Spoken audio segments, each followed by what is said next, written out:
Chapter 7 AC voltage apply to an inductor. Now यहाँ पे हमारे पास एक सर्किट है जिसमें यहाँ पर क्या है, इंडक्टर है। एंड ये जो इंडक्टर है उसे हमने किससे, तो कि एक एसी सोर्स से कनेक्ट किया हुआ है। एंड इस इंडक्टर का जो रेजिस्टेंस है वो बहुत ही ज्यादा स्मॉल हो, तो इससे हम क्या बोल सकते हैं कि ये जो सर्किट होगी वो कैसे होगी, तो कि प्योरली इंडक्टिव सर्किट होगी, क्योंकि इंडक्टर जो है उसका जो रेजिस्टेंस है वो कैसा है, बहुत ही ज्यादा स्मॉल वैल्यू का है। नाउ सपोज कि यहाँ पर जो वोल्टेज है उसे हम क्या ले लेते हैं, तो कि V इक्वल्स टू में Vm sin ओमेगा t। सो यहाँ पर अगर हम किरचॉफ के रूल का यूज करें, किरचॉफ का लूप रूल जो है जो हमने चैप्टर 3 में सीखा था उसका अगर यूज करें तो क्या आ जाएगा, तो कि V minus L di/dt equals to में 0 ऐसा आ जाएगा। सो यहाँ पे ये जो आया है उसमें ये माइनस में है, इक्वल टू के इस साइड जाएगा तो प्लस में आ जाएगा, तो क्या हो जाएगा V इक्वल्स टू में L di/dt। नाउ यहाँ पे देखो अगर हमें di/dt देखना है तो ये L यहाँ मल्टीप्लाई यहाँ से आ जाएगा तो डिवीजन, तो इसीलिए क्या आ जाएगा di/dt इक्वल्स टू में V अपॉन में L। एंड यहाँ पर क्या देखा है, तो कि V का जो वैल्यू था वो क्या है, Vm sin ओमेगा t। अगर वो वैल्यू हम इसमें पुट करते हैं तो ये di/dt तो वैसा का वैसा, एंड V की जगह क्या आ गया, Vm sin omega t, and यहाँ क्या आ गया है L। सो यहाँ पर ये dt नीचे है, इक्वल टू के यहाँ आएगा तो इधर आ जाएगा, तो क्या आ जाएगा Vm sin omega t dt upon में L, Vm अपॉन में L। इससे हम क्या बोल सकते हैं, तो कि वो एम्पलीट्यूड होगा ऐसा बोल सकते हैं। नाउ यहाँ पे अगर हम देखें कि अगर हमें करंट जो है वो फाइंड करना है तो करंट फाइंड करने के लिए क्या करेंगे, तो कि इस इक्वेशन को इंटीग्रेट कर देते हैं। तो इंटीग्रेट करने के लिए ऐसा आ जाएगा, चलो तो यहाँ पर कि यहाँ इसका इंटीग्रेशन जो है वो क्या आ जाएगा, तो कि इसका इंटीग्रेशन आएगा I। एंड इंटीग्रेशन कैसे करते हैं वो पता होगा कि इंटीग्रेशन के लिए क्या था, x पावर n+1 अपॉन में n+1। यहाँ पर कुछ नहीं है तो क्या होगा, 1 होगा, उसके हिसाब से पावर में क्या होगा 0, 0 + 1 यानी 1। तो इस तरह से जो है यहाँ पर कि कुछ नहीं था, पावर में 0 होगा, इस तरह से आया तो यहाँ क्या आ गया, I आ गया। नाउ यहाँ पे अगर हम देखें तो ये Vm अपॉन में L ये क्या होगा, कांस्टेंट होगा, तो इसीलिए उसे Vm अपॉन L ऐसे रख देते हैं। एंड फिर क्या, तो कि ये sin ओमेगा t dt इसका इंटीग्रेशन करना पड़ेगा। चलो तो sin ओमेगा t जो है इसका इंटीग्रेशन होता है माइनस कॉस, तो sin ओमेगा t इसका क्या आ जाएगा, तो कि minus cos omega t। But साथ में जो है एक चीज क्या बोली थी, तो कि इंटीग्रेशन में यहाँ पर साथ में जो कोई भी होगा वो किसमें ज्यादा था, डिवीजन, एंड डिफरेंशिएशन में जो भी होगा वो किसमें आएगा, मल्टीप्लिकेशन। तो इसीलिए यहाँ पर जो है नीचे क्या आ जाएगा, ओमेगा। चलो तो इसीलिए यहाँ पर इंटीग्रेशन में क्या आया, तो कि cos ओमेगा t अपॉन में ओमेगा, एंड ये माइनस जो है उसे यहाँ पर लिख दिया। नाउ जब भी इंटीग्रेशन करते हैं तो कोई कांस्टेंट होता है तो इसीलिए वो कांस्टेंट डाल देते हैं कि प्लस कांस्टेंट ऐसे डाल दिया।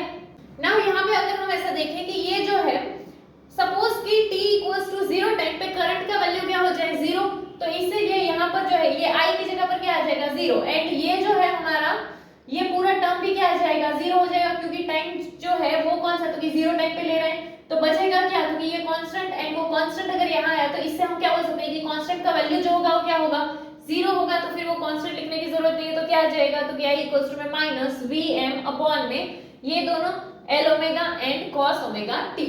सो नाउ यहाँ पे ये cos ओमेगा t है तो माइनस cos ओमेगा t जो है इसको हम क्या लिख सकते हैं, तो कि माइनस cos ओमेगा t जो है इसे हम लिख सकते हैं sin omega t minus π/2। Now ऐसा कैसे लिख सकते हैं, तो यहाँ पर ये पता होगा कि π/2 पे फंक्शन चेंज होता है। फंक्शन चेंज होना यानी जैसे ये कि sin का cos होना, cos का sin होना, वो π/2 पे फंक्शन चेंज होता है। तो हमें sin में चाहिए था इसीलिए हमने कौन सा लिया, तो कि π/2 वाला लिया, एंड माइनस में था इसीलिए यहाँ पर इस तरह से आया है। चलो तो यहाँ पर एंड अगर किसी को पता नहीं चलता है तो आगे ऐसे टाइप का तो फॉर्मूला पढ़ा ही होगा कि cos थीटा जो है इसके लिए क्या, तो कि sin 90 माइनस थीटा इस तरह से लिखा जा सकता है, ठीक है। तो यहाँ पर जो है माइनस cos ओमेगा t था इसीलिए क्या आया है, तो कि sin ओमेगा t माइनस में π/2। चलो तो अगर हम ये cos ओमेगा t है वहां पर ये वैल्यू डाल देते हैं तो क्या मिल गया, तो कि I इक्वल्स टू में Vm अपॉन में omega L sin omega t minus में π/2। नाउ यहाँ पे देखिए अगर ये क्या है, तो कि V अपॉन में ओमेगा L है। सो हमने एक फॉर्मूला जो देखा है वो क्या है, तो कि V इक्वल्स टू IR होता है। तो इसके अकॉर्डिंग अगर हम देखें तो I इक्वल्स टू क्या होगा, तो कि V अपॉन में R। तो ये जो ओमेगा L है ये ओमेगा L क्या होगा, तो कि वो होगा इंडक्टिव रिएक्टेंस, ठीक है। एंड इसको हम किससे लिखते हैं, तो कि XL से। ये क्या है, तो कि ये है इंडक्टिव रिएक्टेंस। एंड अगर ये जो है ये अगर रिएक्टेंस है यानी कि इसका जो यूनिट होगा वो क्या आएगा, तो कि इसका यूनिट क्या था ओम।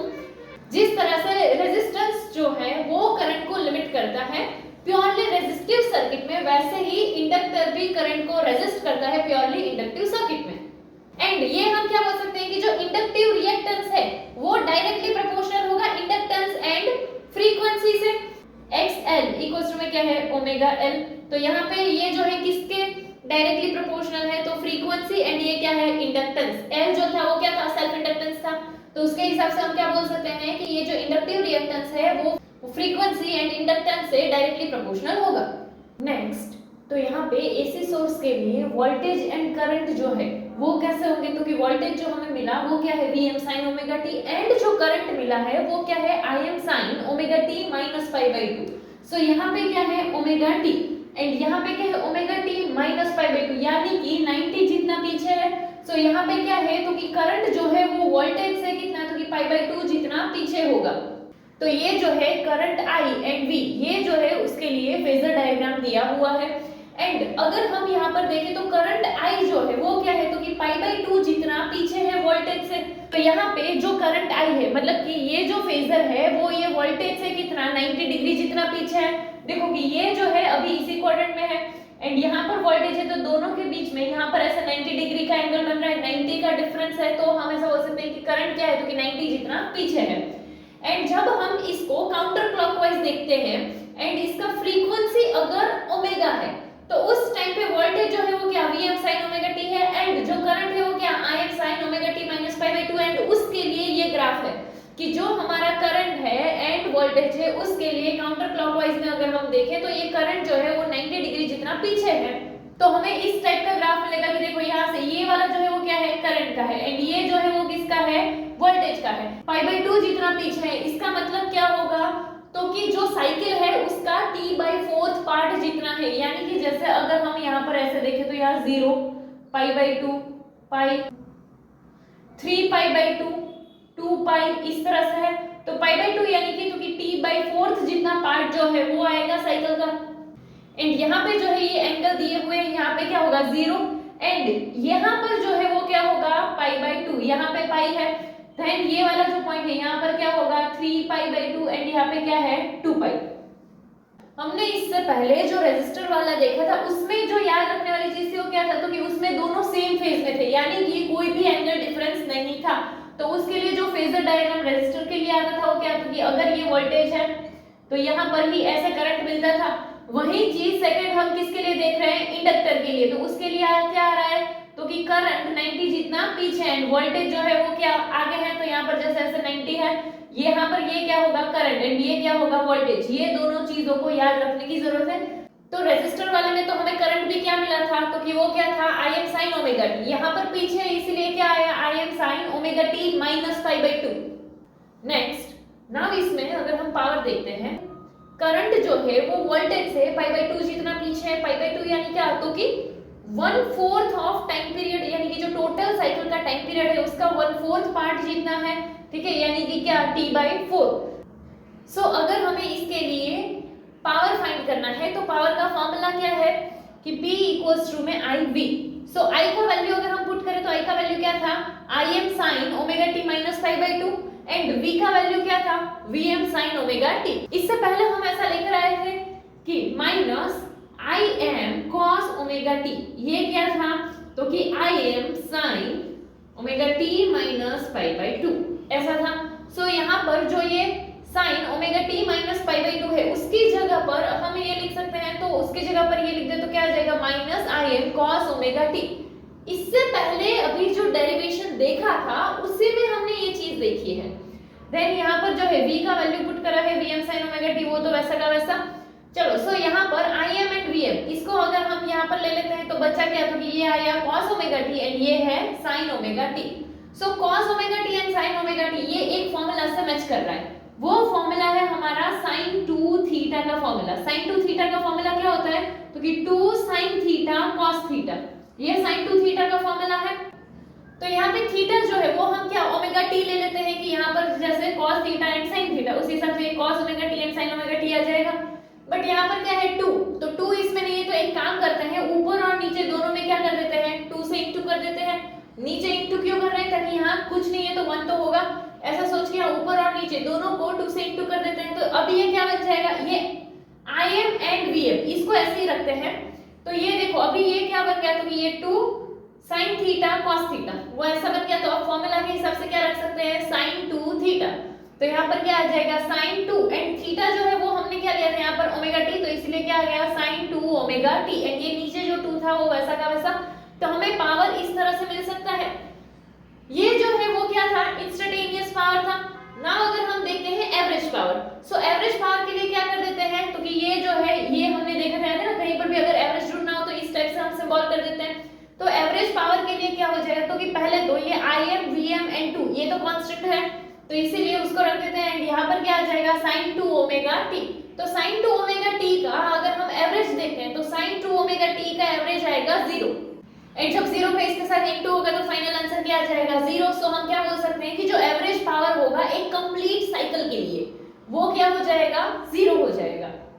सी ये जो sin 2 ओमेगा टी है उसका वैल्यू 0 है। इसी तरह से हम एक चीज और लेकर आए थे, वो क्या था, तो कि average sin square omega T जो है उसका एवरेज क्या आता था, हाफ।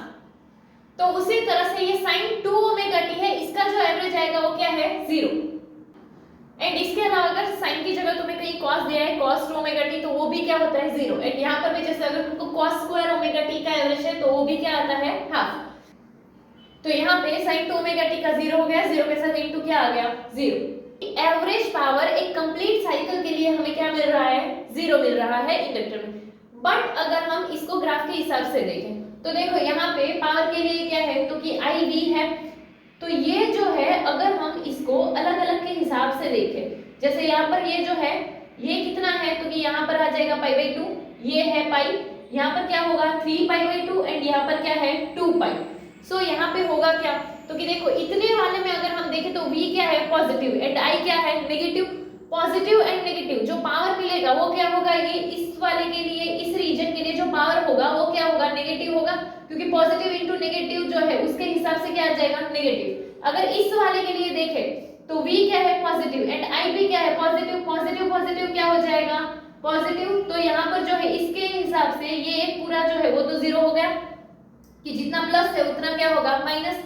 फिर यहाँ पर अगर हम देखें इस थर्ड रीजन के लिए, तो यहाँ पर जो है ये वाला करंट जो है वो किसमें है, पॉजिटिव, एंड वोल्टेज किसमें है, नेगेटिव।